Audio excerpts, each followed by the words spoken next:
ராமேஸ்வரம் அடுத்த ஓலைக்குடா கிராம கடல் பகுதியில் கடந்த ஒரு வார காலமாக ஆமைகள் இறந்து கரை ஒதுங்குவதால் மீனவர்கள் அதிர்ச்சி அடைந்துள்ளனர். அரிய வகை ஆமை இனங்களை பாதுகாத்து அவற்றின் எண்ணிக்கையை அதிகரிப்பதற்காக மன்னார் வளைகுடா உயிர்கோள காப்பகம் சார்பில் வனத்துறையினர் பல்வேறு முயற்சிகளை மேற்கொண்டு வருகின்றனர். இந்நிலையில் கடந்த ஒரு வார காலமாக ஓலைக்குடா கிராம பகுதியில் 20க்கும் மேற்பட்ட ஆமைகள் இறந்தும் உடல் அழுகிய நிலையிலும் கரை ஒதுங்கின. இதனால் அதிர்ச்சியடைந்த மீனவர்கள் ஆமைகள் விசைப்படகுகளில் சிக்கி உயிரிழந்தனவா அல்லது வேறு காரணமா என வனத்துறையினர் ஆய்வு செய்ய கோரிக்கை விடுத்துள்ளனர்.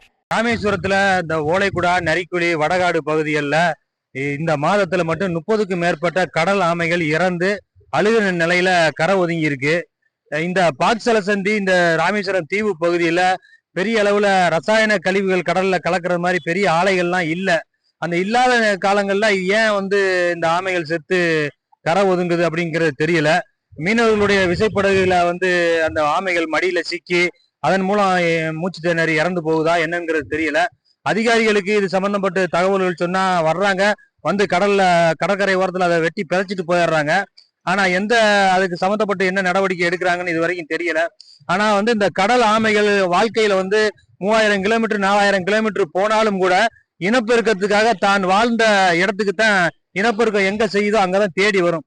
இது தமிழர்களை போல ஒரு தாய் வீட்டுக்கு போய் பிரசவம் பார்க்கக்கூடிய ஒரு தமிழ் சமூகம் மட்டும்தான் இந்த தாய் வீட்டுக்கு பிரசவத்துக்கு போகும்.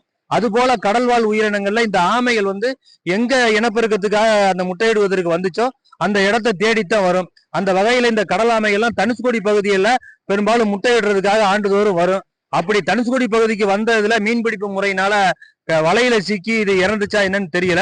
வனத்துறை அதிகாரிகள் உரிய நடவடிக்கை எடுத்து இந்த கடல் ஆமைகளை பாதுகாக்கணும். மக்கள்கிட்ட விழிப்புணர்வு கொடுக்குறாங்க, கடல் ஆமையை பாதுகாக்கணும். ஆனா அதிகாரிகள் எந்த வகையில இந்த பாதுகாப்பதற்கான நடவடிக்கை எடுக்கிறாங்கன்னு தெரியல.